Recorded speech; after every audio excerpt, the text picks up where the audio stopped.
UD7 is back. Hey, Mythical, how are you doing? I'm doing great. I'm really excited to nail the intro for once. And we got a really fun set of things we're having the players do that's just a little bit different than normal. Each of them are going to have a twist. Sometimes they're going to be doing something kind of totally new. I wouldn't be surprised if some players skipped over. Actually, wait, you can't skip some of the tracks in Trackmania. I think you need to do some to unlock some, but probably have the tracks that are not part of the goal at all. New Game Plus in the Messenger, and we're going to see a very, very easy difficulty in rack that makes everything get one shot. So it's going to change things a little bit, but it's going to mostly be the same. So it should be very manageable for the players while keeping things fresh and interesting. I've been pretty excited for today ever since I heard about it. Yeah, we've had some increased difficulty previously, and now it's going to be simpler, or is it? We're not sure exactly, Right. but we're going to start with Trackmania on the white tracks, and to be fair, those are so easy, it's almost impossible to beat the outer times because they are super optimized because just figure a straight line. There's no way to go faster than just pressing forward, and we're almost at that point. We're going to stream Taker, Mollyman, Ghostess, and Ash Lambert. Taker and Mollyman are already qualified in the grand finals, so very, very well. Those player cards says everything, I think. Yeah, well, look at most of these race bees. I think came during the qualifying race run by Taker. This 21:56 is the score they achieved it or close to it. I think a truly crazy time in so many games during that competition. Has been first on the leaderboard for a while. Looks to stay that way. Mostly due to an incredible ability to play rack. Actually, sets the world record in that game lower and lower once the season started to a degree that not many people are able to catch them. But it's not just that; there's actually like a big gap between first and second on the leaderboard in a way that I haven't really seen in any other game so far. It's just pretty crazy, and then so like think. Oh, okay. Well, he's really good at one game, but no, he's also like number 1 to 3 on almost all the other games. So he is definitely the one to watch so far this season. There are some pretty big names who have still got like one more game left to really nail down or whatever, but certainly the favorite of the season so far. Coming out on the fun day, everyone's chance to have fun, and then here comes some of the strongest players we have in the season, actually, because Malaman is here too. Mollyman, a fantastic player, has qualified fourth place on the grind leaderboard at over 2,050 points, third in races. Very, very cool times on all the left side with Landmore and Neo Turf Master out there somewhere, Rack and Megaman fully mastered. The Messenger is almost there in races, is a minute and 15 seconds away from their PB. VVV, arguably one of the hardest games out there to have the double edged sword, the white arrow at the end is pretty difficult to get. And Ghostess is certainly a commentator's favorite because we've seen a lot of them since they joined during UD6, and is a fantastic runner all around, especially in the messenger. So we will certainly get a close look at what they're doing in NG Plus today. Trackmania Stadium at 12 minutes in races, fantastic time to get. Pretty much the goal for anyone that wants to qualify for the grand finals, I'd say. And what's the third game? Rack at 2040 in races, but PB at 1531. Yeah, that's a huge disparity that kind of comes with it. Is pretty punishing if you fall down in a pit or something. There's a lot of ways to just lose tons of time, especially some of the skips and stuff that happened later on. We've also got up on the screen as Ash Lambert, we know as Vandal. They're coming out to play here today. I think they've been on stream once or twice, but have not played all the games yet in terms of putting a time on the leaderboard. There's a couple gaps, which is fine, but one of those gaps is the messenger. So I have no idea what Vandal's experience level is with the game. We provide a save file for players to use for New Game Plus. So if they haven't actually beaten the game, they will still be able to play today, which is going to be, you want to start being able to actually play the same game as the rest of your competitors. So yeah, good. They warned us we have to cut the stream before they get to the end, just because Speed Gaming schedule is not going to wait for them to beat the game. So we're probably not going to have full finishes on the Messenger, but maybe just the 3. We'll see though. The time provided is about 45 minutes, and if it is simpler and they have played the game already, it should be doable. But yeah, I'm not sure what to expect. First is going to be Trackmania 2, and the white difficulty is certainly easier than the greens, but not much actually. The game is still down to optimizing the seconds and the frames, and that's not something you can improvise on. Yeah, if you want to find out just how quote-unquote easy the first few tracks are, well, actually, no, I think it's probably deleted now, but I don't play a lot of racing games, so I started learning this game by just playing the tracks and trying to get, I think I was aiming for just silvers on the first set of the easiest tracks, and there's a stream of me struggling my way through that over the course of a number of hours, and now I've got to a place where I can pretty routinely get gold times probably, but they have their things to optimize for sure. I did get one of the green medals on that ski jump level where there's just a wall and you just need to like not touch the wall on your jump and that's it. So just controlling your speed for one moment. So I just kept going a little bit slower and a little bit slower until I finally cleared that jump, and it just came up with a weird green medal I've never seen before. I didn't know it was possible and got excited. We see, I think everyone is on the white tracks. Yeah, so some players have actually played these tracks before, some people have not, and a couple people do have some of those green medals. Yeah, Taker has the gold medal everywhere. Those gold medals are needed to unlock the black track, so maybe that's what they went for.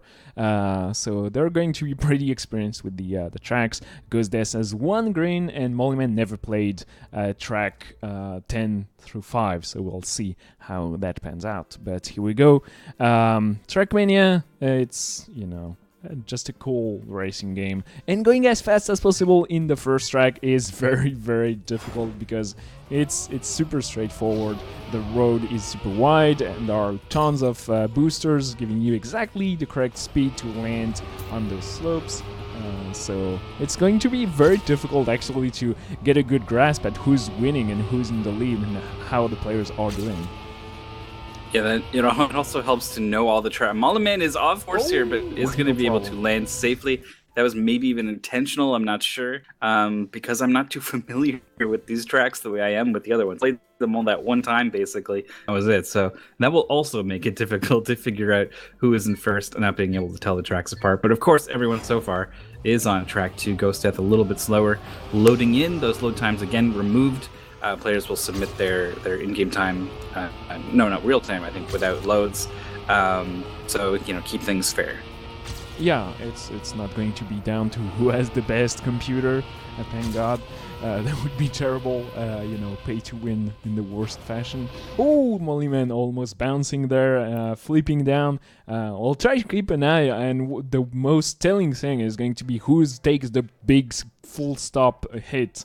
The first, and so far everybody is doing great. Oh wow, Taker! I don't know what happened. That scared me. I think he was switching the camera and doing that at the start. That was something weird. I'm not sure. Yeah, but this was the jump I was talking about. Not slamming your car on that lip there with the blue arrow. Ghostdeath was probably the closest to kicking the head of the poor driver inside there, but everyone gets through cleanly. Moving on to track 4 now. Alright, Ash Lambert, Vandal loading first here. This is a long spiral, I think, turning all the way through to the left, and you have to optimize your drift if you want to get the gold medal. If you're just trying to complete the map, it's all about trying not to control your speed and staying, in not not flying off the track with those lips and bumps in the track. So staying clear of that gets the finish to Taker, Ghostess, and Ash Lambert here, Mollyman as well. And onto the first dirt map and the first multi-lap map. This is just a ring, straight O. You have to take a few turns in. It's not super difficult, but it's the first time you see dirt in Trackmania, and that can be super overwhelming. Yep, the traction, of course, totally different on dirt. You have to be careful not to try to turn too hard in a number of cases. The car just, the vectors don't add up and you end up losing a ton of speed. And then, of course, navigating turns when you're trying to limit how hard you turn can carry with it its fair share of challenges. They also have these banked turns. You can use that embankment there to really help you with turns, letting gravity do some of the work rather than your precious car, the tires on it just wearing right out. But that carries its own share of dangers with the edges of turns on the dirt. Having these railings that are divided into little sections, and there's gaps in between. And if you wedge your car into one of those gaps, it will absolutely stop you dead. The railings, they don't move. The railings are a part of the earth directly. Yeah. And your foolish car has no chance compared to the mass of the entire Earth, so it just stops dead. I've seen on Reddit recently a picture, an actual picture of a car completely embedded in a post due to an accident, I guess. And some of the commentary were like, yeah, that's why in GTA 5 or Trackmania those objects cannot move. That's actually a real simulation of real life, but apparently sometimes the core can be pretty mean. Meanwhile, everybody's super close together. Those players are not practiced on those tracks, but apparently it doesn't matter. They're going to keep it as a close race. And visually, Ash Lambert, Vandal is in the first place, followed by Taker closely. Next is Mollyman and Force Mollyman, and third Ghostess. I was a little concerned for Ghostess for rocking back and forth on the big jumps on the previous track, but got through okay, obviously, as everyone is on the next one. Not often do you see those boost arrows on dirt. They're kind of funny, like hidden underneath the dirt, I guess, but they're there and they will still speed you up, doing some really big jumps. I'm more interested in the parts of this track that aren't actually on the track. Like there's some loops flanking you on either side, and I'm like, let's get in that. Let's have some fun, but... All right, whatever. All right, BO8, exactly like BO8 in the green track, has no sense whatsoever, and it's super weird. You have to go super slow, or your car will flip, and keep an eye on those angles the cars are taking, because it is super easy to just fall straight down and land on your back. There is a very common that we've seen in the green tracks and the other. Oh, Mollyman doing a full barrel roll. That was crazy. Completely intended. Oh my goodness. Wow, that looked so good. I can't believe it had to be intended. There's no way that pure chance would have created something so amazing. I was sure they would land on their back and had to reset, but no problem whatsoever. The wheels made it. Here, that was probably not intended, going full speed into the sign, but the speed builds back up quite fast in Trackmania. And Mollyman slowing down a lot and letting Taker and Vandal taking the lead here. I forget what I was saying. Oh, the left-right that a lot of players do on downward surfaces, because if you just go straight forwards, your car is going to leave the track, and that's going to, you cannot accelerate if your wheels don't have any traction, because you're literally in the air. So the little left-right move, of course, is not the best driving line, but it keeps your tires down, because going over the slope at an angle at a more gentle rate, so that you're less likely to actually fly off of it. It's kind of the same principle as I think it's called tacking, when you're walking up a mountain or a hiking trail or something. If you zigzag, you're reducing the slope, the gradient of the slope. So it's a similar process, except going downwards, and the interest is all about keeping your tires on the ground to build up more speed. And so in that really, just a bunch of downward hills in that track, I bet there's a way to really leverage that to go as fast as possible. I wouldn't be surprised if the world record in that track is just snaking down the whole thing. I love that Trackmania is all about those optimization. You take about half an hour to explain, and it saves just a couple of frames. But the game is really down to those tiny details, and I do encourage you to just take a peek at the Molly Man. Flipping down and killing their entire speed here. Sadly, they're going to lose a lot of time compared to Taker, Ghostdeath, and maybe Vandal as well. But do watch the world records on those tracks on speedrun.com because they're crazy optimized to the and it's hard to realize how much time you can save to those tiny optimizations and details. I think if you actually have the game, you can just load up replays of just about everyone. It's really crazy that they do that. It is really helpful. So if you are interested in seeing, look at the individual level times for players where they can really. I'm not sure what track we're on, like maybe 12 or 13. Pretty far along now. Taker appears to be in the lead. Right. 12 is Taker starting sneaking at the start, as you explained, to keep the wheels on the ground. And first time we see grass on that very long sections with 2 difficult turns to take. This one is pretty mean, but Taker knows you have to slow down and turn slowly, especially. That's very important to keep your speed going, and gets a gold medal at the end. Ghostdeath get a silver one, and Molly Man is right behind them. This was the first track where I was, trying to beat the gold time, the ghost, and I would be ahead of it, and it would just pass me on the grass, and I had no idea why. It was quite frustrating, not knowing how to maneuver on grass. Even now, just looking at that section, I wonder if I would be able to apply what I know about grass in order to do that a little more optimally, and I struggle a little bit. So tricky to keep your speed on the grass while turning, and you want to keep your speed, of course, because it's impossible to gain more on the grass. Your tires are slipping like crazy. But I think we're done with grass, probably. We're moving on to 14 now. Taker and Ghostdeath very, very close on the left side of the screen here.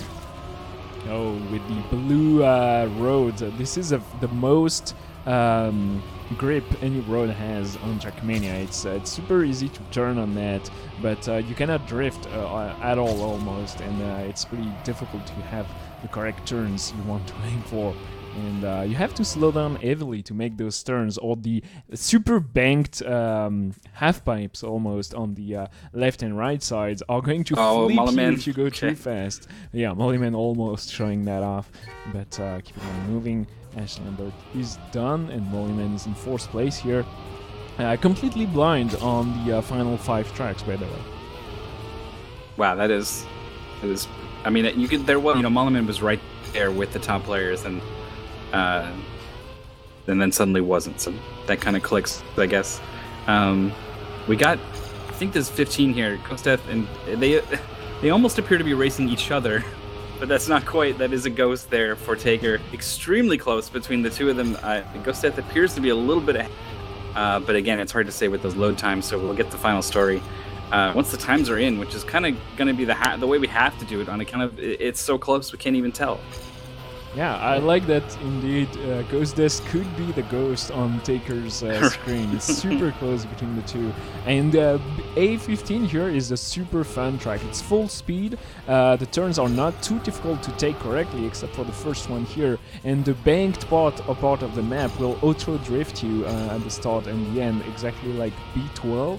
And it's pretty fun to just race through. Taker is racing against the green medal, by the way, so that's why they're struggling to pass it. And Ghostdeath and Taker are going to finish, almost in sync there.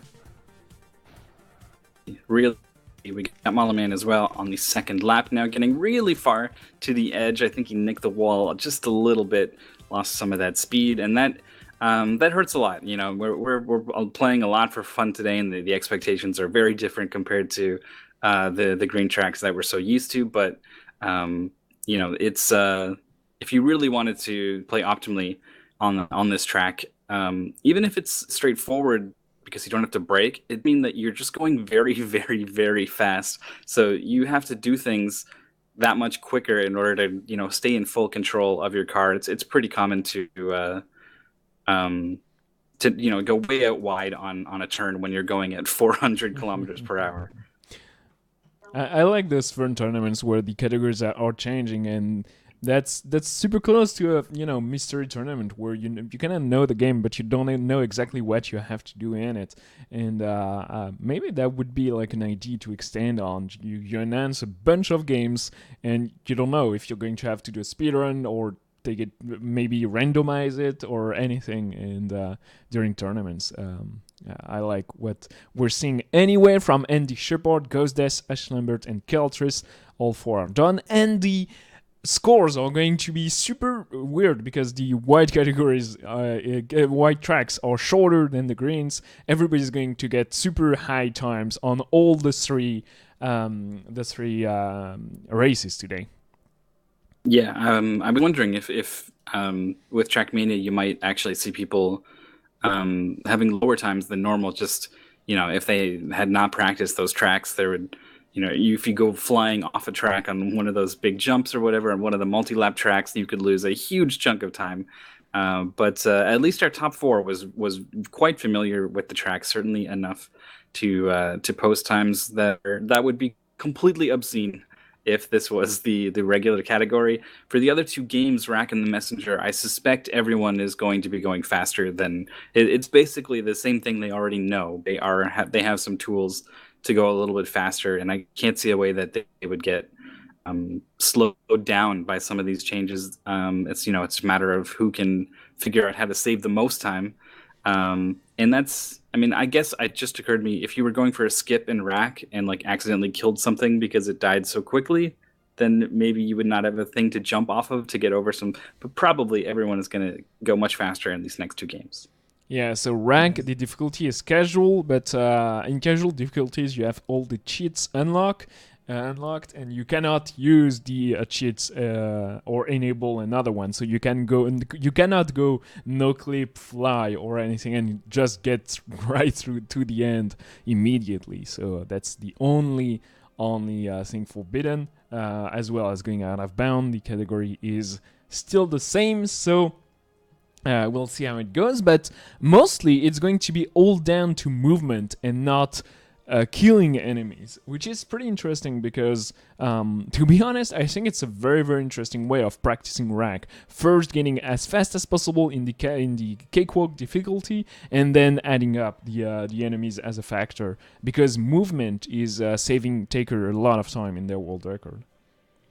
Oh yeah, for sure. It is very difficult to strafe run optimally. You're literally never looking where you're supposed to be going, and every little moment you take to reorient yourself, there's a couple of moments where I find myself transitioning from strafe running in one direction to strafe running, to strafe, then switching strafe running to the. I'm losing time every time I do that, right?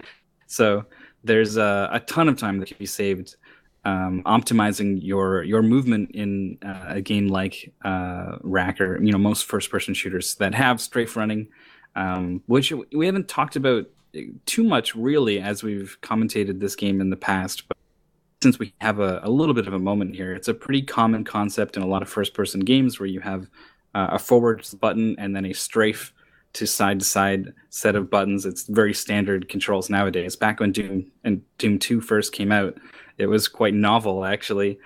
People were still figuring it out. The mouse, if you moved the mouse upwards, it would move your character forwards. They hadn't quite figured out combo. But basically, if you move sideways with your strafe as well as forwards, your movement vectors get added together in a way that adds up to more than if you were just moving straight forward. So you angle yourself roughly 45 degrees and hold both, and go just a little bit faster. It really is a lot faster when you're speed running, though. A ton of minutes even can be saved just through not only using it, but just getting better at it than throwing it in here and there. Yeah, yeah, it definitely saves a lot of time. In Doom, you have the strafe 50 and the strafe 40, giving you different angles and different speed, being triggered, doing different stuff. Here, it's super simple. You just angle yourself and press straight forward and left or right at the same time, and it's all the players should be doing. But it's very difficult to think about your movement and go for strafing and jump and kill the enemies accurately. It's very, very, very tricky, and you have to get adjusted to that. And the only way to do so is to practice by strafing constantly, and you'll get eventually better at it. But I'm doing a terrible job at that. I can remember to strafe at the start of level 1 and 2, and immediately as things get harder and harder, and you have to get an eye on your HPs and your armor, so you can go for rocket jumps and stuff like that. It goes out completely out of my mind for the rest of the run. Yeah, I'm pretty good at just navigating an empty environment with running, but once you start adding enemies into the mix and you start catching on them a little bit, they block you. You're not looking at what is blocking you sometimes. If it's blocking on the side you're facing, certainly you will. But if it'll be almost behind you if you're diagonally running into something that's on the opposite side. So sometimes you just stop moving and you're like, what? Why? And then you look and see what is doing it, and is it something I can jump over? Is it something I have to kill because there's no way to get around it? The enemies really do pose a problem in impeding your perfect speedy run through this game. So it should be pretty interesting if you greatly take out of the equation on Cakewalk to one shot every. The $1 million question is, what's going to be Taker's final time? Sub 5 minutes seems impossible. Sub 7 maybe impossible, but I don't know. And I think that could go super quickly, because just one-shotting the final boss is going to save a lot of time. Oh yeah. I was thinking boss fights. I didn't really actually trigger in my head just how much time it would be on the final boss, but the final boss takes up a large part of the run, despite the fact that entire level is you just through two barriers, just kind of clipping through them a little bit, and you're basically right there. So Small Man, make sure that they have the correct settings. Everyone is off. Taker in the top left is the world record holder of this game, is the best in the season by far. Probably the player. No, don't kill! Oh my god! It died in one hit. He's got a big combo here, though, so this is fun. Normally, you don't get up to a combo that high. He did switch to the shotgun, which is a smart decision. That's going to let the bar drain a little bit slower than if he had used the pistol. So fully charged combo here going into the first boss. Still totally useless. Even just like 4 rooms, into the run, he's already got a big lead. Yeah, that's actually impressive. You have to remember to use the pistol here, because it's way faster to shoot than anything else, and everything gets one shot. So anyway, it's not going to matter too much. You can immediately skip here. The Doom Sphere is not going to save any time, and going for the charge shot is going to allow probably to just release it and immediately kill the boss. Nicely done. If you don't have a charge combo, you're not going to be able to release it during the cutscene, so you have to wait through the cutscene, and no one really knows if the in-game time is actually counted during the boss intros, so I'm not sure. Man, I was just thinking I would have gone and got the Doom Sphere and done the skip. I absolutely would have. I would not have even thought about it, but it looks like the players have indeed thought about it at least a little bit. Taker, with the confidence that they executed on that like level 2 charge pistol kill on the boss during the cut, to sort of half improvise that whole thing, hugely impressive, I think, on top of just all the regular skill they're doing. Skip over the pipe, the blocks. They're just sticks that pop up and block your way. They ton of skips in this game, revolving around getting over things of exactly that height, using the barrels to get a little bit more height to get over. He's just flying here. Yep, pretty obvious. Just being able to kill everything shows how much The movement matters in the game, and indeed they are way ahead of anyone else. Ghostess is pretty far along, as well as Mollyman and Ash Lambert actually. But if you take the time to kill everything, you're going to lose so much. Here, not having to spend a lot of time killing the robots saves a ton. Taker moving on. Skip here is going to matter even more, considering you save so much time. You have to, I don't know, using the shotgun feels a little bit slow, but when it kills multiple enemies at once, it's pretty good. Yeah, that was, I mean, has Taker done this before? The fact that he was just like, the shotgun will I can get two at once here, this is going to be the way to go in this room, is, it makes, it's so obvious once he did it. But I definitely was not thinking about, is there a better weapon to use in that room? So being able to have that thought and then come up with the answer on the spot, very, very impressive. Moving on to the Pulsar here, which is going to be the most overpowered damn thing on this mode, firing many, many, many shots very, very quickly. So when everything dies in just that one shot, yeah, just tapping the button. Oh, it's so smooth. Oh my goodness. Taker gently tapping the button, not even throwing multiple Pulsar ammos at once. Very nice. And it shows how precise they are as well at aiming at the enemies, which once again matters a lot. The categories for today have been announced earlier this week, so maybe the players have spent just a little bit of time thinking about their routes, maybe trying to practice a little bit on it.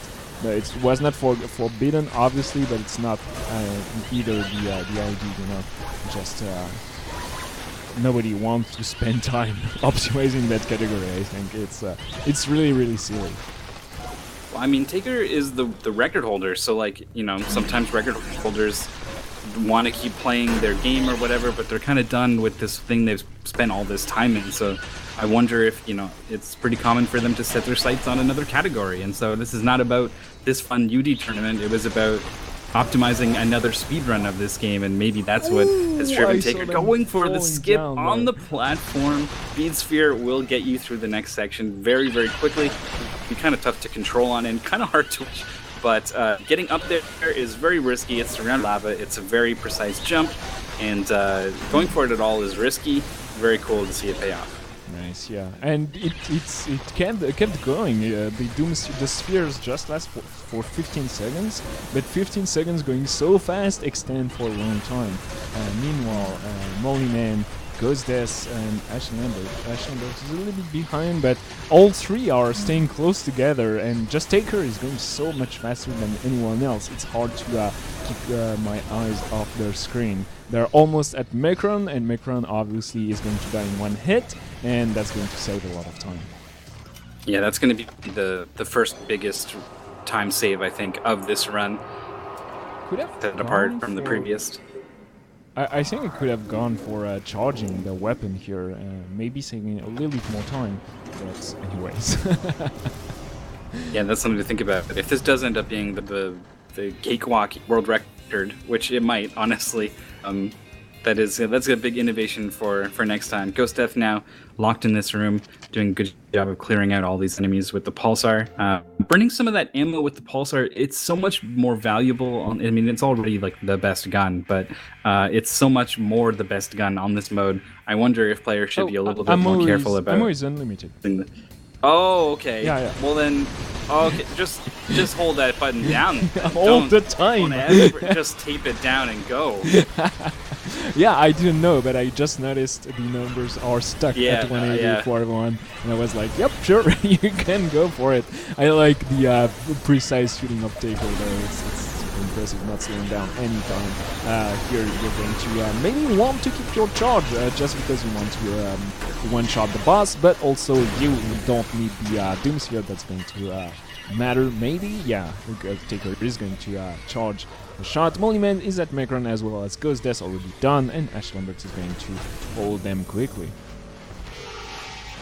Alright, this boss will usually get one shot, so it's not so crazy seeing it happen here in this mode, but having it done with a undoomsphered level 2 pistol charge is definitely pretty fun. Really, it's also easier to like rack up your kill combo when everything dies so quickly, so we're definitely going to be seeing players experimenting with killing bosses during cutscenes as they start to get a little more comfortable with it, I think. True. I wonder if you will still instantly die to crushers. That's generally how they work in games, but Yeah, this, a lot of care has been taken to make this Oh, no! quite easy. So. Oh, that's They've what I was one-shot talking full. about. Yep, that happened. Anyway, Taker is slowly going to wait, and now the world record is takeable. It's something you can optimize on if you want. I'm not sure there's a cakewalk category on speedrun.com, but that would be a fun alternate way of speedrunning the game and just optimizing your movement is pretty cool. Oh, having to wait on the crushers here. Seeing you one-shot everything, obviously you're not going to one-shot yourself with the rocket jump, but will you? I think there's also infinite health or no damage or something in play here. But again, we are caught not knowing nearly as much as we normally do when we do this commentary. So we'll discover along with everyone else. But that would certainly change things. Nice combo during the cutscene with Pulsar. You never see the Pulsar combo. It's kind of interesting if it's mowing down a bunch of things that die in one hit. If anything takes more than that, it kind of absorbs the entire projectile, and it's kind of an underwhelming shot. But it was nice to see it there for a little bit. And the charge shot is so slow. I don't know why, but the Pulsar charge is super underwhelming compared to the other projectiles. Even the sword is pretty cool, throwing those pink orbs. Alright, let's see how much HP that's going to take away. Because maybe it's not possible to kill yourself with it. Yes, it is. It still deals a ton of damage to the player. So the strat is the same here. Alright, that means there's the same finesse by the players required to manage their health going into that section. Taker had a totally obscene 173, which is a lot more than you're used to having in that situation. But didn't have like more than 200, so still was able to hit himself with the rocket afterwards.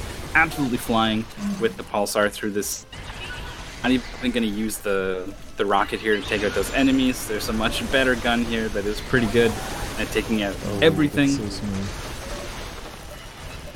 This is just a treat not to watch and see someone not get hung up on. It's pretty satisfying, isn't it? Yeah. Yeah, you can just kill anything. Just go. You're free, and it is the being stuck on enemies is the worst feeling in the game. You know what to do, and sometimes they're going to chip away your health for no reason, and it's sometimes super frustrating. But Taker and everyone else doing a great job here. Ghost Test picking up the rocket launcher is maybe expecting to kill themselves in one shot, but no, they're going to be golden. Going for the jump, and yeah, it deals exactly the same amount of damage to the players. And it's just now about to enter this same level, having defeated the black spiky boss, whose name I've long since forgotten. It's one of the more boring fights of the run.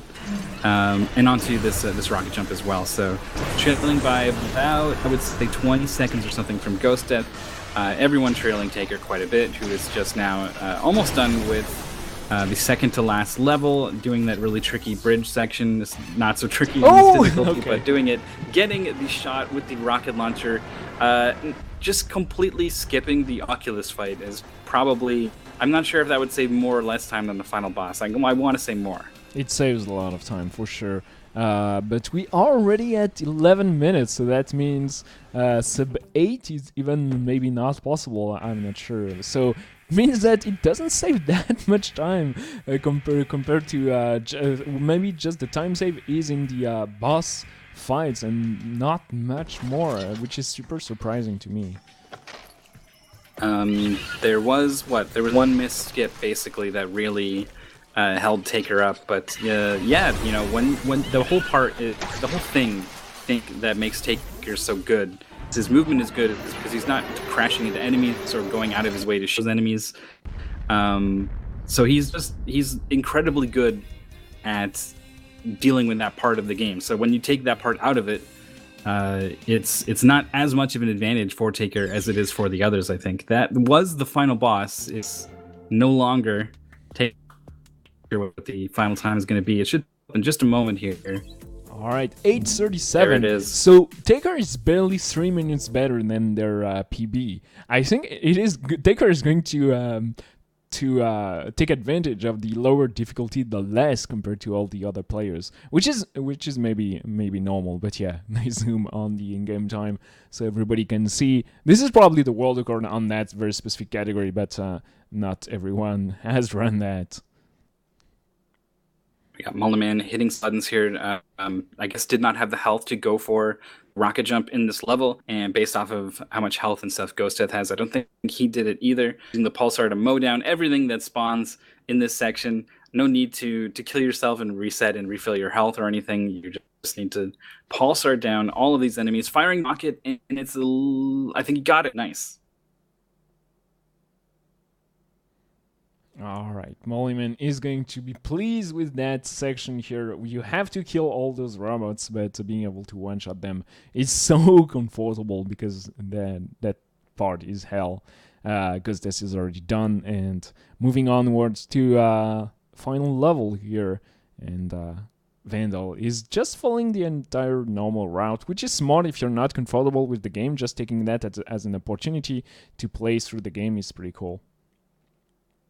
Mulliman getting good RNG, did not get the quick kill on the Oculus boss, but had the gates open on the first try. Even if you can kill the boss in one hit, you certainly need the boss to actually be vulnerable for you to land your one shot. So could have got stuck there waiting for the missile patterns if they had happened a couple times, but did indeed get a pretty fast kill, just like we just saw from Ghost Death on the final boss. There you can fire a rocket shot or some kind of projectile right at the start of the fight and hit the boss before they actually come up and put on their shield that you need to remove with the sword. So yeah, when the boss only takes one hit, then certainly nice. Wow, nice. 10 on the dot. Fantastic.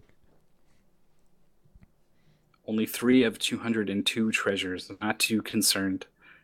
Taker, more treasure than Taker though. So and something. So many enemies killed, by the way. Over 500 is pretty unlikely. The speedrun I think kills about 300, even less than that.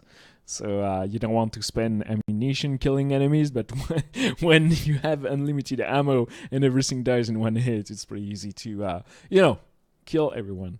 It would have been super cool to go for casual difficulties, but your final score is the amount of enemies you've killed, so you have to kill as little as possible. Some twisted difficulties like that would be have their places in fun tournaments for UD7. Yeah, took that one away for a future week.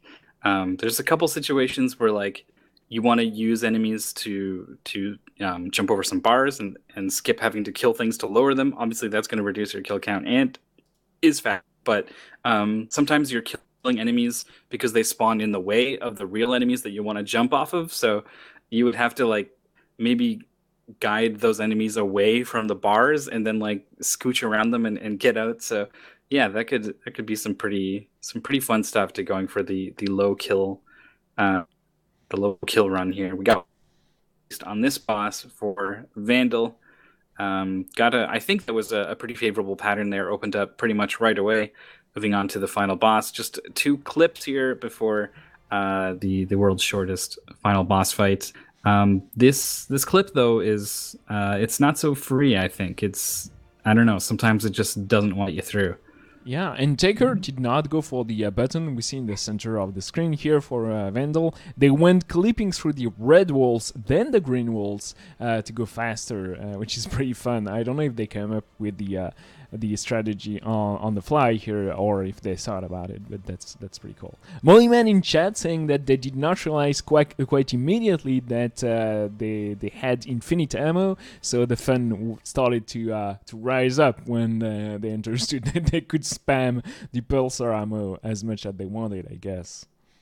Yeah, I had Revel for sure. I think this is a dead final boss here for Ash Lambert, as it does indeed update with it standing there. No longer we get our fist pump here. That seems to just take an absolute eternity when you're speedrunning this game. But we're gonna get this pause menu. It's gonna break up our chance to see what Vandal's final time was. I'm a little curious. It's probably going to be in the 13:11. All right. Nice. So that's 8 minutes and 20 seconds faster than their PB. So they improved quite way more than Taker, which is, it's super silly to count that way, but it's pretty funny to me. Anyway, obviously the scores are completely outrageous, but not that much compared to the actual scores by Taker during tournaments, being at 240 on last Saturday.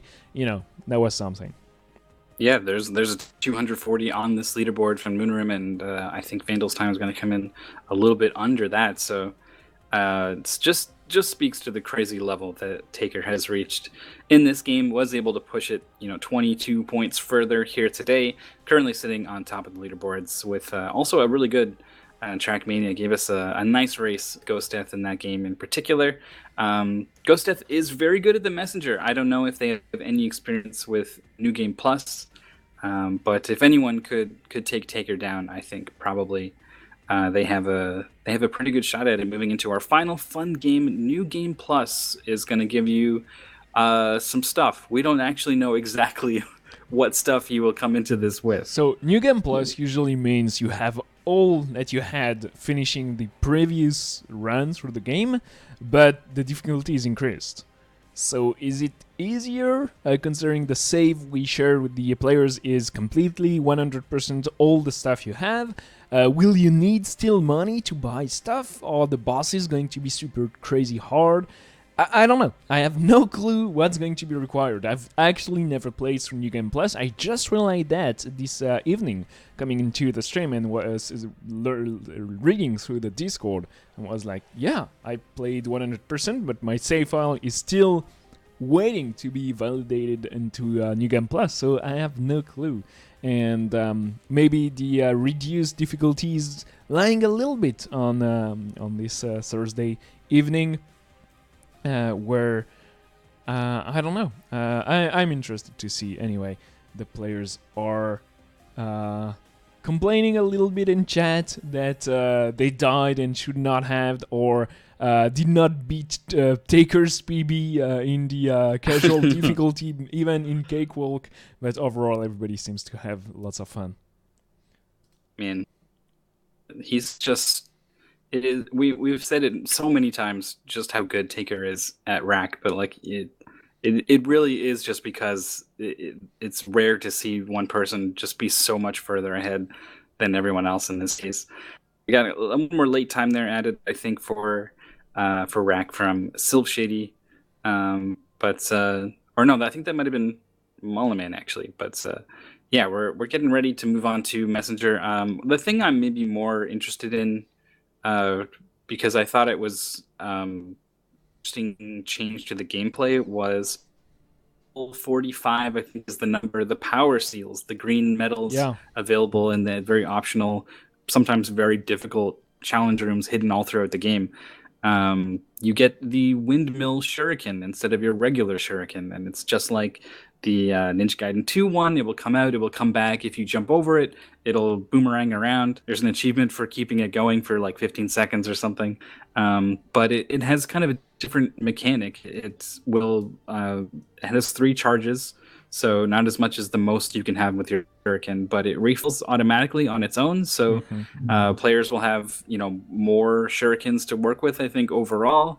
But it also means that you can't use it to like hit switches that are very far away, so it has some drawbacks. You can switch back to the regular shurikens though in the shop, so I don't know if the players are going to go for that or if they're going to play with the windmill shuriken. Being able to switch back and forth is pretty being able to refill your power up is your shuriken count is very nice, so you can spam it and just keeping on using it. No news from Devil Tifa, sadly, Allnooker or more gamers tonight. Sadly, we're going to keep it close to those 10 players, and I don't know how Taker does it, but still being 8 points ahead of everyone else. Taker and Andy Shepard super close together, and leaderboard doesn't matter at all today, considering we're doing fun categories anyway, but I'm not sure what to expect on the Messenger. To be honest, I was sure it was going to be same thing, but you have the upgrades and it's pretty cool, pretty chill.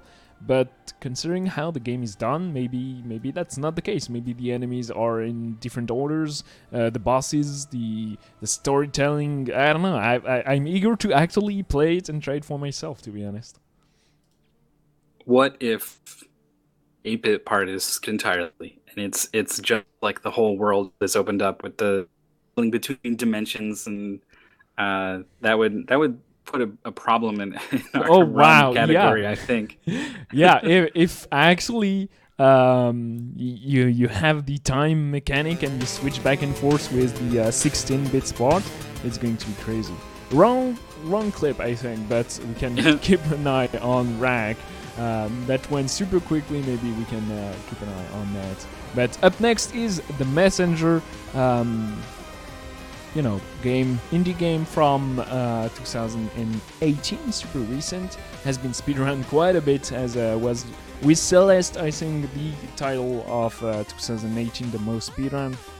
Lots of tourneys and just overall super fun to play, and to super satisfying platformer. Overall, nice to has a nice place in UD7 here.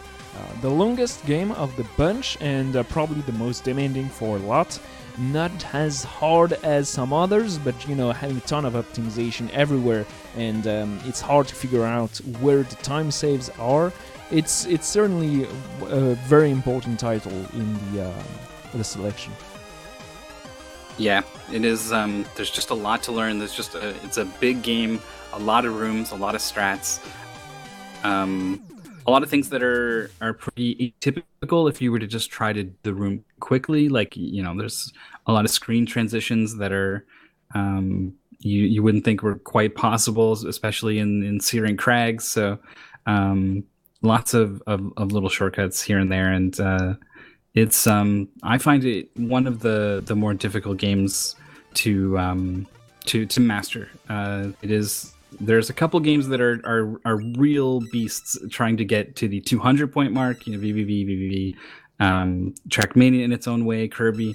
But this game, your battle up the uphill battle, doesn't get quite as steep close to 200 points the way it does for those games. But you're kind of heading uphill very, very, as early as like 150 points or something. You will have to really start putting in effort in order to start saving more time and knock off more time and get more and more points. And it really is just because there's just a sheer amount of stuff to learn that it becomes very difficult to consistently be tackling those challenges at that level that is required for 200 points.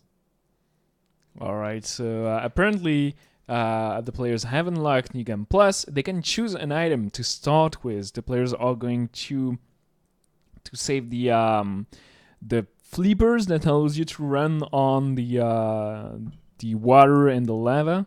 I'm not sure how that's going to change things. Everybody has a nice save file with the 45 green tokens, and they're going to start with the wall grab, the wingsuit, and the grappling hook. So that's going to be nice to see on the earlier worlds. The rope dart is definitely going to change the first few sections. I must have traversed some of these sections with these tools when playing through the game, constantly backtracking and exploring new areas.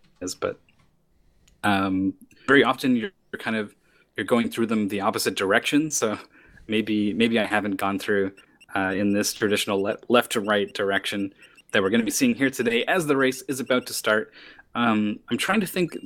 There's some the first water section in Autumn Hills. I'm wondering if you can jump over top of the level if you have the Lightfoot tabby that lets you run on water. I think it's probably too low, but I'm trying to think if there's a way to meaningfully use this upgrade that you never even see in the 8-bit category.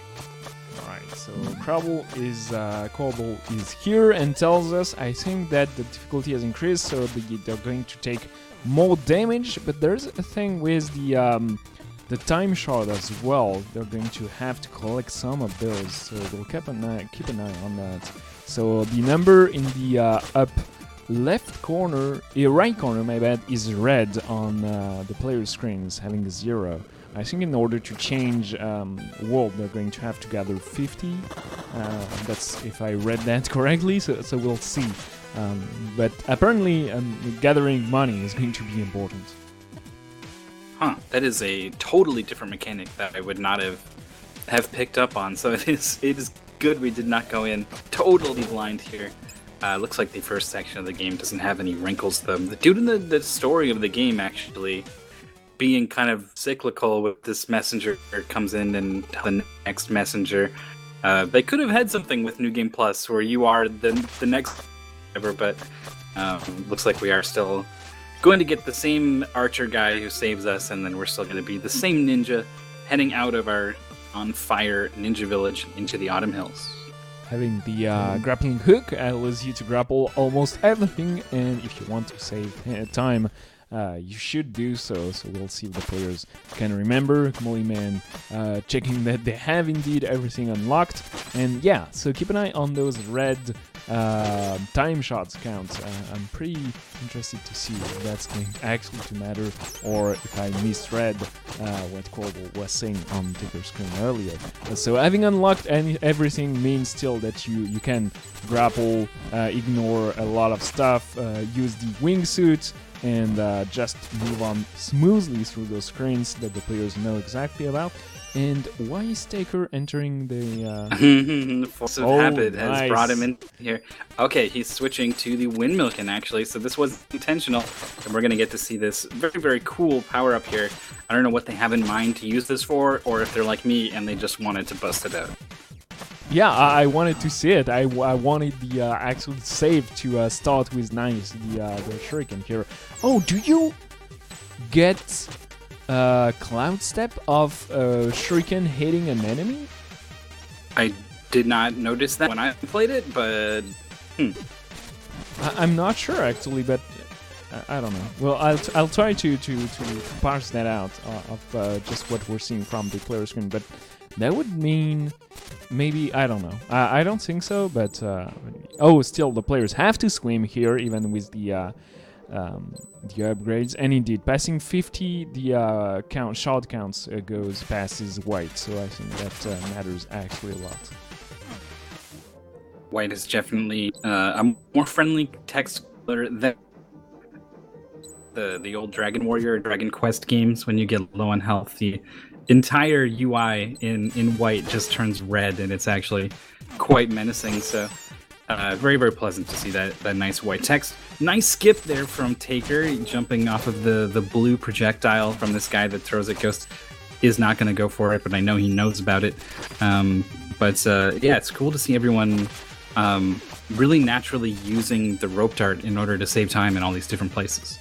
Yeah, that's the part that was that would scare me and maybe have me missing some jumps from times to times. Just using the rope darts when you're not used to it can be a little bit tricky. The skip here is actually a little bit wonky using the dive attack, but everybody's doing that nice and smoothly. And yeah, I think Taker got the cloud step of that shuriken. And maybe that's only with the windmill shuriken though. I just like time it comes out. I'm curious. Gonna last. Look at it. It's got sparkles. It's very pretty, if nothing else. So we're very happy to see it. I think Taker is it's like on the same screen here as in the lead by a little bit. Mulliman getting hit by that enemy. All the players have more health than you're probably used to seeing. They also have more defense. They have a charge-up slash that will deal 3 damage and takes a little bit to charge. So whenever you see them flash white, that is their that charge being charged up, and it will probably help a little bit on boss fights. So you're going to get at least that little bit of extra damage at the start. And so even if you have the windmill shuriken, not being able to do as much damage, Wallman just throwing all of those shurikens out and not getting the quick kill. So yeah, Taker is going to use those shurikens and gets the quick kill, so maybe that mattered quite a lot. The boss must have more HP than usual. Yeah, for sure. You've got that charge lash. Well, I guess you have to burn it, knocking off the leaves. Unless you shoot that shuriken. Ghost Death not having the DPS to get the first cycle.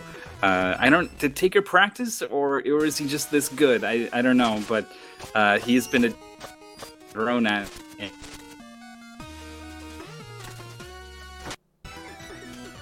Entering the catacombs is Taker. I don't know. I don't think they've practiced, but they played the game casually entirely to unlock NG Plus. Not later than yesterday and 2 days ago. So that probably helped. Just being comfortable through all those areas, and maybe they've watched the speedrun, or maybe they actually practice, which is not forbidden. The dirt is definitely uncept between people who want to speedrun. They want to do this competitive thing, but they don't want it to be too competitive. So there's an agreement that you generally don't practice. You just play, and then what happens. But for some people, the fun in the UD is the competition and the optimizing and the putting in the effort. So it's I mean, if nothing else, like it's just really fun to watch you do this, right? So if I would be thrilled if players decided to really pull out all the stops for some of these crazy categories.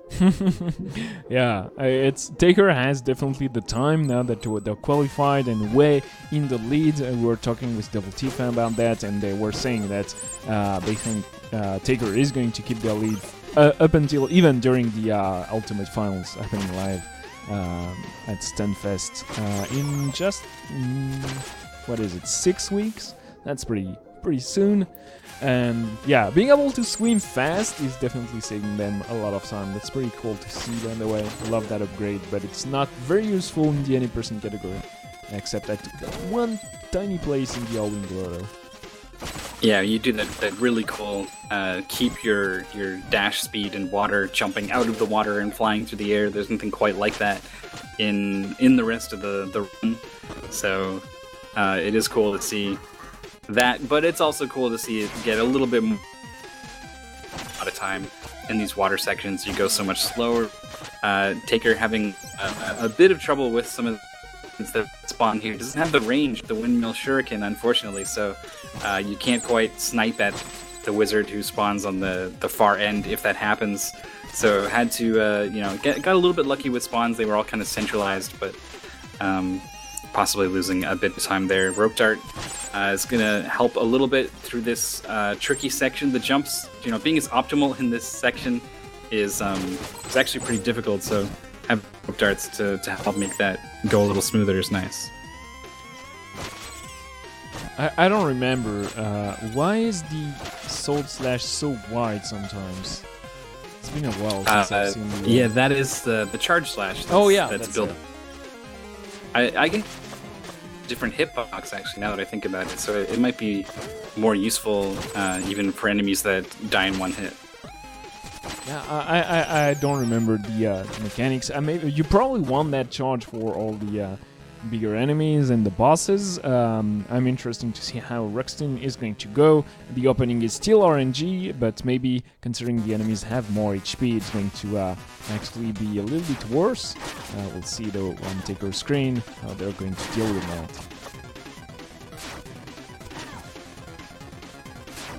I thought was going to try to get a wind shuriken going back and forth, doing a really good job of optimizing this fight. I think that was about the best you can hope for with that RNG. It's going to make it pretty hard for anyone else to catch up, but Ghost Death and Mulliman are going to try, both of them into the fight very close with each other. We'll see where they're going to get and how are they going to adapt to it. Alright, good RNG for Ghost Death, getting up there, not going back and forth with the Shuriken, sadly, so we just are going to have a regular kill. The Shuriken comes back and makes it possible to have the boss dies before they come off that platform, and they're going to save just a little bit of time compared to Taker there, but Taker is already onward towards the Bamboo Scrake here, and one very fun and friendly place with no bosses. Yeah, well, it's still plenty of enemies, though they're not going to be as much of a threat when you your charge slash, which I think only is going to make a difference on these green guys who are normally just plodding around here. They take 3 hits, but with the charge slash, you do get to just obliterate them in 1. There is a nice achievement for that as well. I think it's pretty satisfying to get to do that, because it seems like the extra damage, most things in this game die in 1 hit, and being able to do more damage on your slash seems like it should be amazing, and then you find out, like, actually, it's really not making much of a difference. So then you encounter one of those guys and just pop. You're like, all right, there it is. There's the difference. Meaningful upgrade. Happy with my... Should be, because it costs an awful lot to get it. I think it's like 2,000 gems or whatever this currency is. Yeah, the later upgrades are crazy expensive, and at the end, when you go for the 100% with all the tokens, you have a lot of time shards left, and there's a sink you can waste your time shards in, and the shopkeeper says, hey, nothing. Sink. Yeah, the money sink. Nothing is going to happen if you put money in it, and I felt still compelled to put all my extra 8,000 into it, and I do confirm nothing happened. Not at 8,000. I hear at 10,000. At 10,000. Yeah, you want to keep on going and giving up. And there's a counter. It says if you just put 500, it says, hey, you put 8,000 plus, you're 500 now, and it keeps on increasing, but it does absolutely nothing. Meanwhile, in Bamboo Creeks, everybody does a great job at moving onward. Everybody has so many time shards. It's not a problem at all, considering you need to have extra. Just going to see what happens at the end of the world if Quabble is there to steal you some money. Or maybe it is... actually, maybe I'm wrong, and it is to respawn that you need extra shards, and if you don't die, it doesn't matter. I'm not sure. I'm actually even still curious about what happens if you don't have enough money left. How did Taker miss that jump, by the way? I'm not sure, but he's through it, dropping into the caverns here and getting, was really good on lose the crystals when you die, and something bad could happen. It's going to be important to keep that crystal count high. I'm not sure, would it cost 50? Would it cost 100? I don't know. It's freaking me out now that you mentioned it. It's I'm not sure. I was totally fine. If I was playing, I would have been totally fine, and that if you had said that, I would be thinking about it constantly. Yep, yeah, it's pretty weird to think about if you don't know exactly what's happening. But still, the players are going to move on, and it's actually freaking me out a little bit. I don't want to see the players die, and nobody's dying. The screen frozen on Vendal's stream scared me a little bit as I said that, but everybody's moving quite quickly, and having a lot of HP certainly helps. Yeah, there's also a straight-up defense upgrade, as well as dealing with spikes a little better. So you really are a lot more hardy once you get a lot of these upgrades. One that is a little unclear what it's how it's doing or what it's doing and how it's helping rather, is that enemies will now drop things like refills on your ammo as well as health, very importantly. So you're constantly killing things in this game, and you can kind of take for granted just how much this upgrade is doing for you when you get this in your regular playthrough, and then you start speedrunning. You will start to realize, oh, actually, you don't take damage off of all these things. It's going to add up and get me. So they do have that luxury. They certainly are much more sturdy. All right, Taker moving onwards, still in the grotto. It's hard. I'm not hearing the music, but there's that hey in the middle of the soundtrack, and you want to get to the boss before the second hey. And moving so quickly, I'm pretty sure the players here are still behind world record. Although considering how good Taker is at the game, maybe that's not sure. The any person world record, obviously the NG Plus world record must be super optimized. Yeah, this is the kind of game that does have a lot of runners who would be interested in branching out into a whole bunch of categories, so would not be surprised at all. Taker is going to be the first one into the boss here for the Howling Grotto. The extra slash him off was not able to count to the new required number of 5, I guess. No, 4. See, even I'm having a bit of trouble. It does 3 damage on your first slash. Oh, yes. Okay, I got surprised. After you mentioned it, I was like, how do we count that? And he destroyed it so quickly. Yeah, it's okay. I was hoping that maybe the windmill shurikens and the would help make up with the extra damage on that head part once it's exposed. Not quite able to get there, needing that 3rd cycle for Taker. A very fast 3 cycles, certainly. Maybe as fast as most 2 cycles, but not quite optimal opportunity for Ghost Death to maybe make some of this up here. Did not also use... Well, can you middle with the windmill shurikens? Now that I think about it, maybe that strategy is not even really a thing. You could certainly be closer to the edge of the screen, but it looks like it is going to be a 3 cycle for Ghost Death as well. Yeah, I'm actually not sure how the windmill shuriken handled that strategy. But yeah, Babdo in chat says that the NG Pulse record is 4 minutes faster than the any percent one, but the shuriken must play a big role into that, and a lot of strats must optimize on that mechanic. I think probably the rope dart throughout the earlier stages is a bigger time save, but oh yeah, on the same level I think as what you're getting out of the extra DPS with the windmill shuriken on some of these bosses. You do got to get those quick kills though if you want to keep pace and indeed go faster than the regular run. Mulliman going down to 2 health actually was taking a lot of damage throughout that fight, but does get final hit on that boss as well, joining Taker in Quillshroom Marsh. That's where the rope dart shines actually. You have so many things to grapple onto, and in the any percent category you just go for hovering on top of the screen, waiting to bounce back and forth onto everything. But the rope dart is going to save you a lot of time if you know where to use it. Some of those skips are not so trivial, and making them up on the fly is going to be impossible. Being able to spam on those shurikens is pretty nice though. The fact that their refill is quite comfortable, I guess, for the players. Yeah, I found myself barely using the shurikens when I played through the game, just because they were a limited resource, and I'm one of those players who's weird about using their limited resources.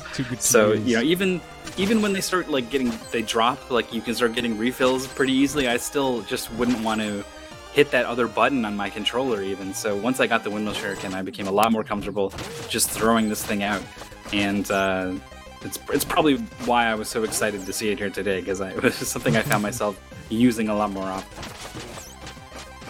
Yeah, I unlocked my windmill shuriken right at the end of the game, so I did not use it at all.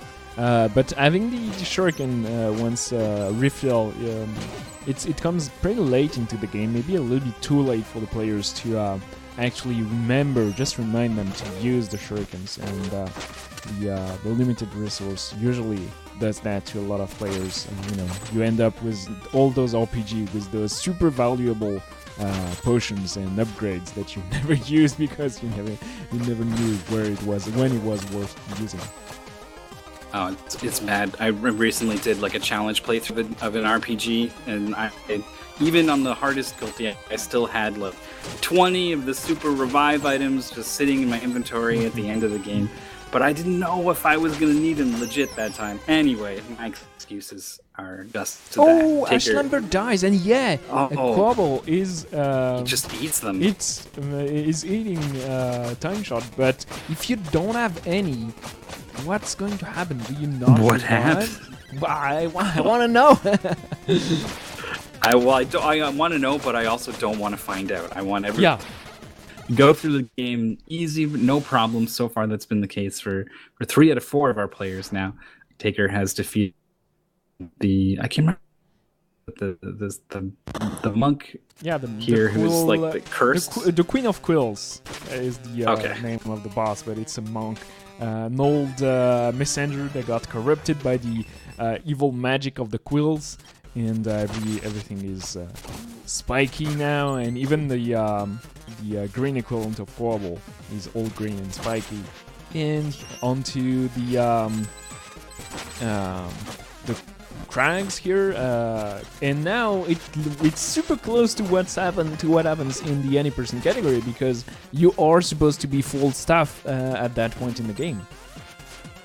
Yeah, this is you're on a much more familiar route at this point, except you're enjoying all the benefits of the extra health that you have, so there's much less of a concern in terms of that. You can see Taker just going straight into the spikes as soon as I said that, so very, very comfortable leveraging that extra health as a resource. Molaman now done with the Queen of Quills. Ghostdeath, who has joined Taker in the Searing Crags, and we got Vandal, who is one world back here to start this boss fight. Now, we didn't see any 2 cycles, I'm pretty sure, so we'll see if Ash is able to make this happen. 20 minutes into the crags is a very good time. I wonder what's the final time is going to be like, but certainly on par with the best in-person primal players. Overall, playing the same but saving time here and there is going to pay off, and plus having so many HP to work with is pretty nice. Oh wow, Taker getting hang on the platform, and yeah, demonstrating that the Windmill Shuriken is going to give you the Cloud Step, which is pretty nice to get some skips going, I think. Yeah, you can do that with the sword, but it's very difficult, so much easier with the Shuriken, and just looks really cool. Vandal is down to 1 health here on this boss. I'm not sure how much health it has left. It can't have too much more, and he does end up touching the spikes there. More crystals for cool. Closer to finding out what sort of grim shadow is hanging over these players' heads. I want to know, but I don't want to know. Is it like you just lose and it's over? That would be terrible, but is it you respawn back at the first checkpoint of the world? I don't know. It's crazy. The game is The Messenger. It's an indie game from 2018. Very good platformer overall. Visually inspired by Ninja Gaiden, but you know, doesn't play at all like a Ninja Gaiden. And Taker is on the boss fight here. The boss definitely have more HP, so you have to be spot on with your grappling plus slashing strategy, especially on the final boss of the category. Maybe that's going to matter quite a bit, but still, Taker doing a great job at just mashing that sword button. As stopped throwing out the shurikens, I'm pretty sure they had extra damage. Oh, I see. We didn't want to use it against the red guy. I was saving it for the green guy because we need to hit the green guy from the front, red guy from the back. Certainly with the Windmill Shuriken, you would have a chance to hit the red guy from behind with the Windmill Shuriken, but would be a little more difficult to work with, I guess, in that situation. That would be some real style points, though. Just stay in front of him, jump over, and throw the Shuriken so that it boomerangs into his back. Unfortunately, not going to see that, at least from Taker. We do have a shot here with Ghostdeath, the other wielder of the Windmill Shuriken. Very, very close still with Molaman and Ghostdeath.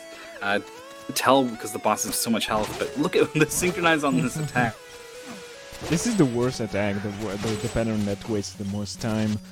Orange does not factor in too much in the run, but sometimes you really want to dodge some patterns.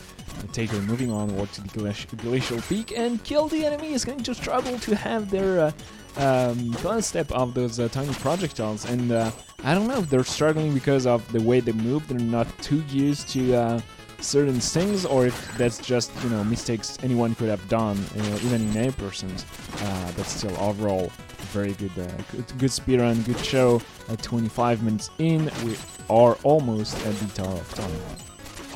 Boss down for Ghostdeath, and then for Molaman, who clutched it out with 1 health. Pretty scary. But they have not died yet, so they're not maybe too worried or concerned about what Vandal now might be, having died twice. Seeing those crystals go away, wondering what this new terrible fate could be, certainly doesn't help you catch up in this situation. But catching up there is to be done here. An entire chunk of trim here, as well as these Searing Crags. Very, very, like, this is a game where if you were coming in without as much experience, it would be so much harder to keep pace with the top runners, just because of how much game there is.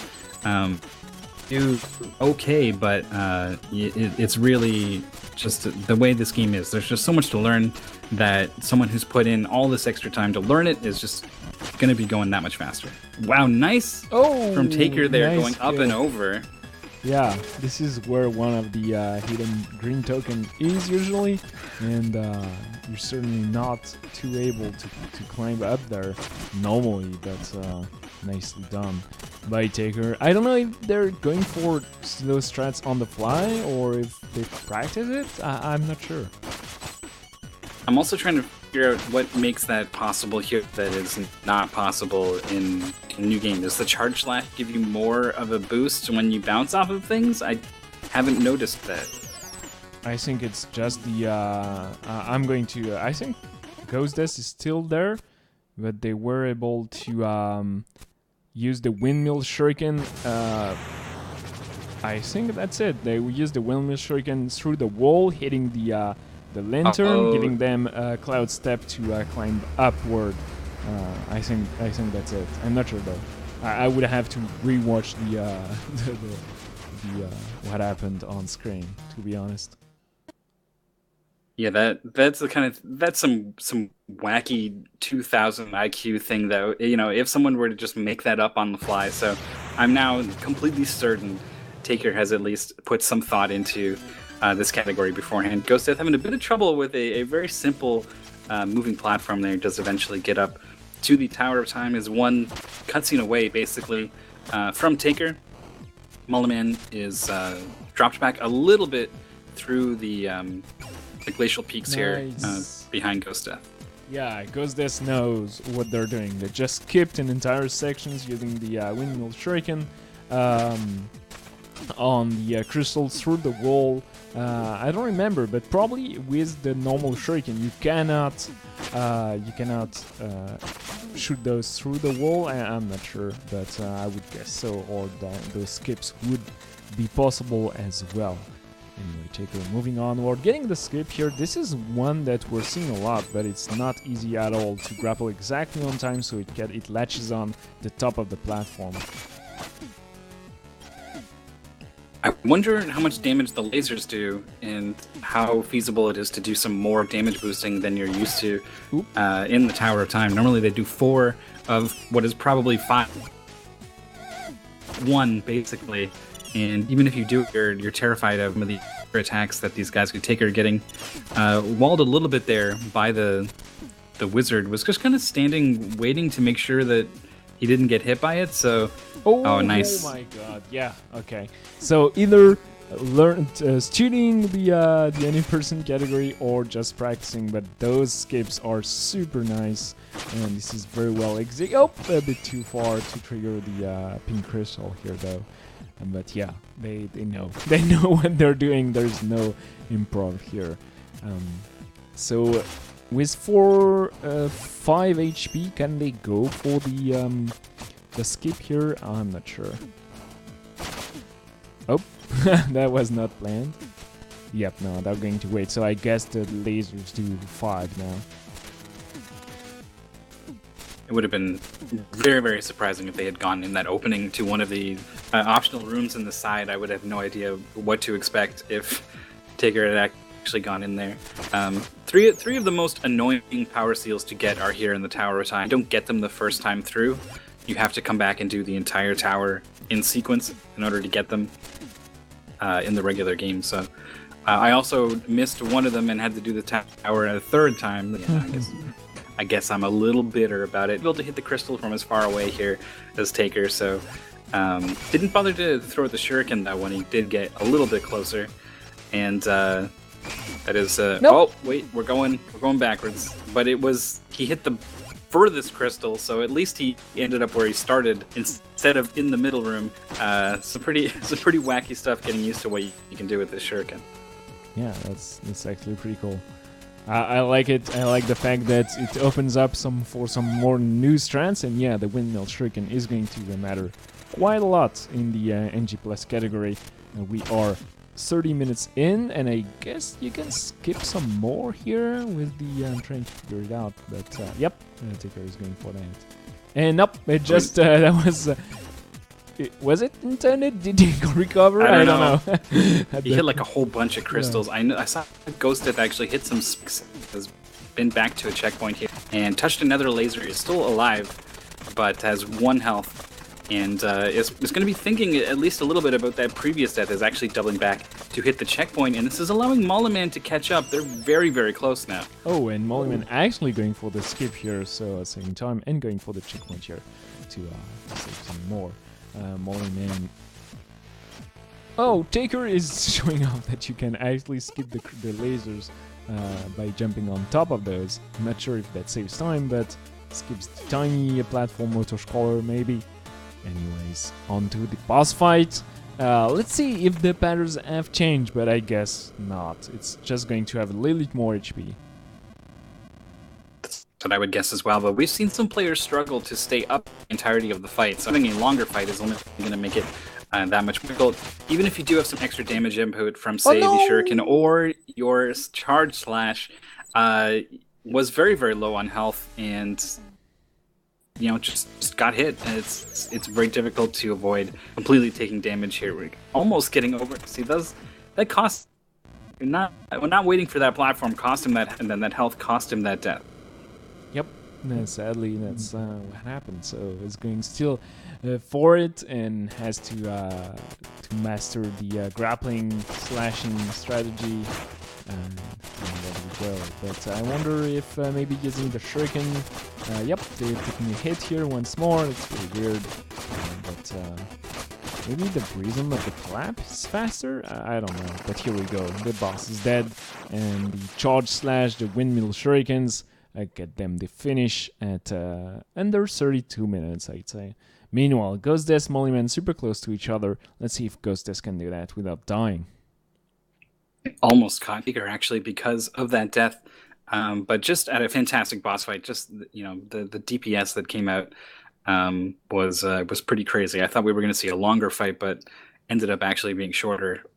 When you are execute on everything, it's tough to be precise enough with whatever strategy you're using on this boss. Either spacing on the outside of the orbiting projectiles like we're seeing Ghost Death do right now, or staying inside and using your rope dart. But either way, it's pretty precise. If you fall, it costs a lot of time. So trying to work in extra button presses for the Windmill Shuriken is pretty difficult, especially depending on your controller bindings. A fantastic boss fight from Ghost Death is going to allow him to stay ahead of Mollyman here. We'll see what kind of time both players, and Death, certainly stream delay and things like that could maybe play a role, but we're getting beyond that now, and I'm pretty sure Ghost Death is going to take second here. Yeah, I think so as well, but I think Mollyman is deathless, is he? Not sure, but showing that dying is not what's going to cost you time in the Messenger. All those optimization are very, very important.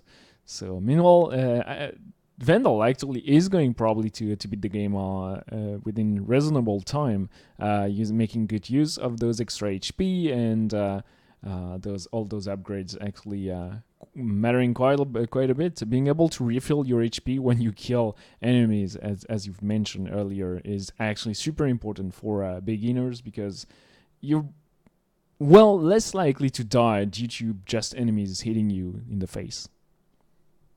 Yeah, there's you really are quite sturdy here with, I think, 8 health, extra defense, and that health bar being extended by those drops.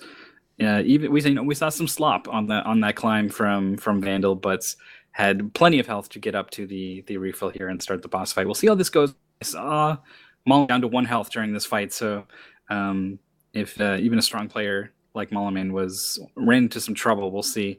If maybe there's a bunch of damage or something that you can take at some point. Doing a really good job of actually finding damage during that phase there. Do you still recharge your Charge Slash if you're spamming like crazy, or do you have to wait for a later slash? You do have to wait, so it does teach you some discipline if you're using that button as fast as possible. Yeah, so it doesn't help you during boss fights where you're just mashing like crazy, except for the opening hit, I guess. Anyways, Vandal, hammering that button and not using the Windmill Shuriken. Actually, probably if you don't know about it, and they don't quite realize that green Colossus is vulnerable from the front and not the back.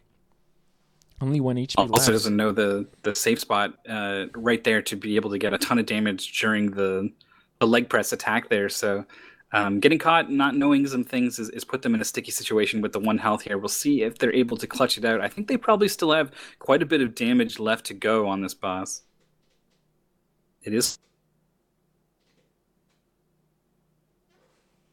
flashing a little faster, but not getting the cloud step, jumping straight up. Just trying to like kick it right in the eyeball, I guess. Didn't really work out. You'd think it would. That's the weak spot.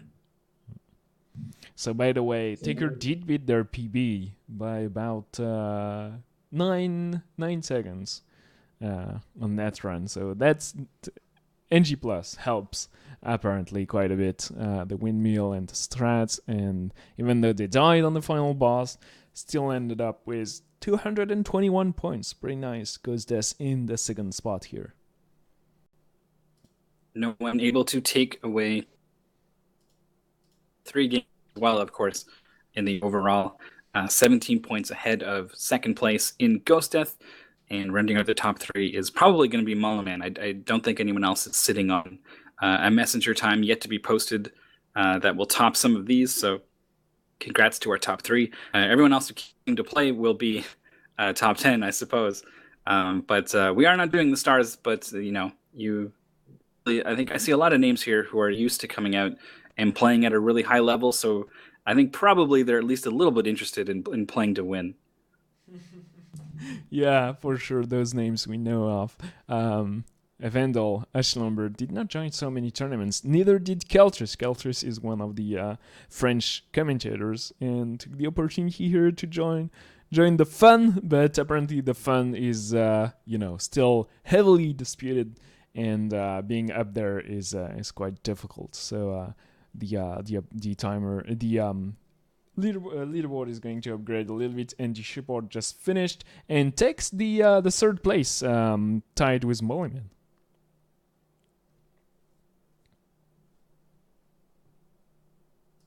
Oh, I get to see the run with the leaderboard. This is great. I like this a lot. We had a second death there from Vandals.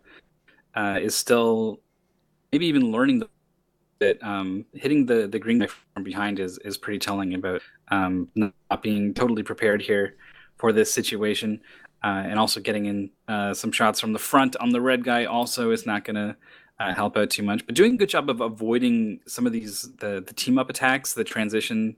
The times the boss actually tries to hit you, actively hurt you, they're generally pretty hard to avoid, especially this elbow drop. But he's doing a really good job of playing defensively, giving himself opportunities to, at least try to avoid damage on some of these really difficult to dodge attacks.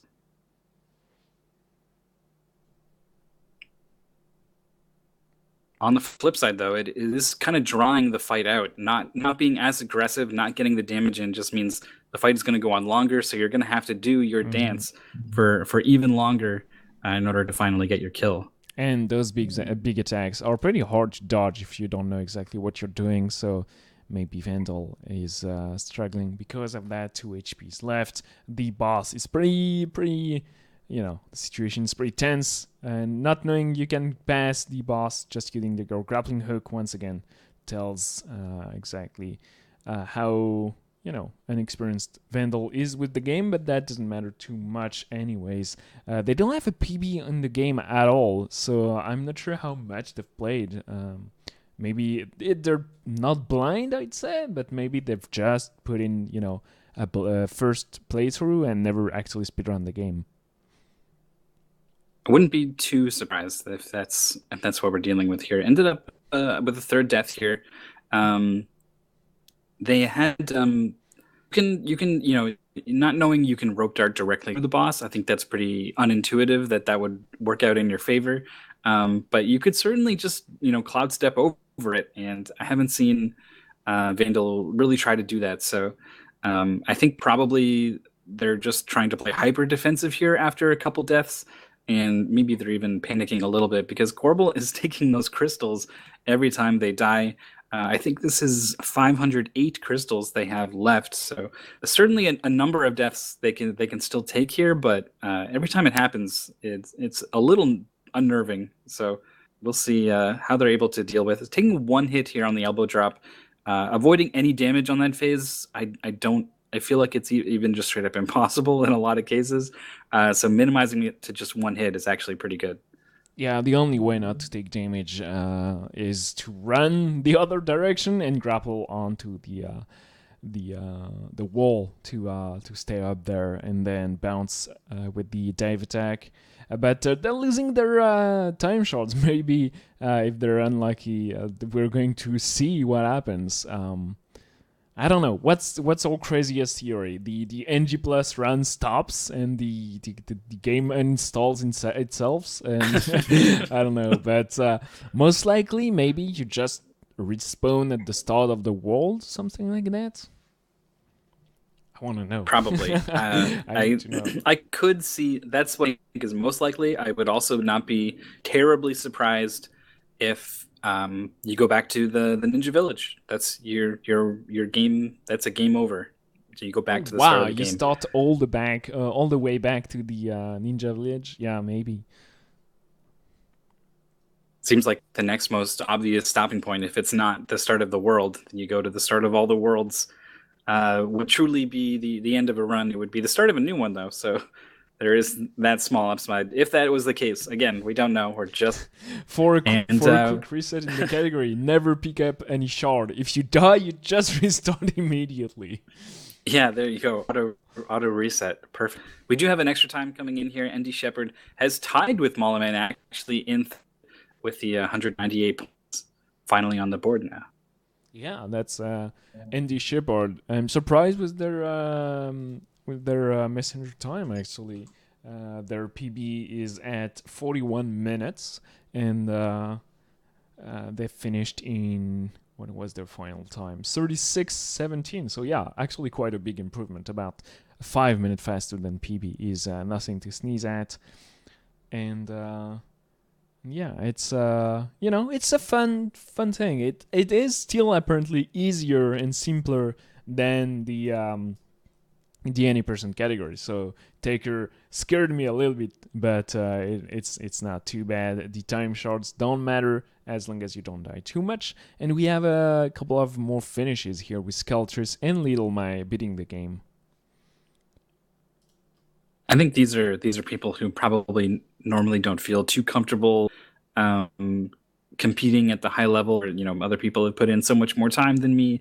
But then, here's a reduced difficulty thing. It's something different. Everyone's going to be on kind of uneven or feeling a little uncertain about themselves, and so in that way, it's a lot more even. And so we're getting some people coming out, and then they're finding out actually the Messenger is still a pretty hard game to finish in under 40 minutes or whatever arbitrary number you set for yourself. So. The top players are still the top players, and we're able to go quite fast. And this is, pretty try not to get too hung up on the fact that some of these people have finished minutes ago, because it really is just the kind of game where you need more and more time in order to push that final time down. And not everyone has been able to put that much time into the Messenger. Oh, Vandal is maybe going to stop here and giving us a good opportunity just to take a look at that leaderboard with those players that finished on time. Not sure what happened with Small. I don't know. They're keeping on going. No problem. Meanwhile, this is just the final run we're going to stream today. Trackmania 2, Rack, and the Messenger in reduced difficulty. That was fun. Rag especially, it's way more interesting than expected, and to be honest, I was a bit scared that it would be too simplistic, but still the players were able to put on good shows, and it has some interesting strats with using the pistols or the shotgun when needed. Anyway, what's up next on Speed Gaming? In about 17 minutes, we're going to have Ori and the Blind Forest. They're second only to the Ultimate Decathlon in terms of some of their production value stuff. So I always like to promote that whenever The channel will go down and come back up when it does switch over. I encourage you not to go anywhere, but you'd rather watch the end of some Super Metroid. The Prodigy tournament is happening on Speed Gaming 2 right now, and that's a really cool tournament featuring up-and-coming runners who don't have a PB lower than a certain point. I think it's 50 minutes. So, once you're faster than 50 minutes, you're a runner. You're a Super Metroid speedrunner. This is not for you. This is for the people who are just getting into it and are showing some promise. So, very cool idea. That's happening also later again today, along with Super Metroid Randomizer, Splatoon 2, Azure Dreams, or maybe it's Azure, but it is a pretty crazy, interesting thing. I only caught a little bit of it, but that's going to be happening later tonight as well. And A Link to the Past Randomizer, of course, as always. But there's also the Spoiler Log Tournament, which is a really cool thing where you get to know where the items are ahead of time and plan your route in advance. And so, your ability to route quickly becomes a factor. And it's a neat idea, and I've been enjoying seeing how that plays out. We do have actually all six. Up to 6 channels active tonight. This is an incredibly busy night. You're going to have to type in !schedule, go to the link, and figure out which you want to watch when, because there's too much to watch all at once. Yeah, indeed. You cannot. Well, maybe with the Twitch Squad streaming feature now, you'll be able to watch multiple things at once. But keeping tracks on those randomizers is especially difficult if you watch multiple different seeds at once. But still, it can be done. You can try it for yourself. UD7 comes back on Saturday. We're going to have some more of the messenger, but the actual selection category, so it's going to be pretty intense and heavily disputed, but as well as Out There Somewhere and Minute is probably the easiest, and Out There Somewhere is one of the hardest to be consistent at, so it's still good practice for those who want to qualify in the Last Chance Tournament. Last Chance Tournament is happening on April the 19th and 20th, so the players have to get ready, because that's merely in 2 weeks actually if you want to be there. So players are still practicing, but we are going to push forward some more content. Maybe the team tournament is coming back next week. I'm not sure what the crew has planned, but more announcements on Discord, obviously, if you want to join us. We'll be there. And yeah, that's it for tonight. So we'll see you on Saturday.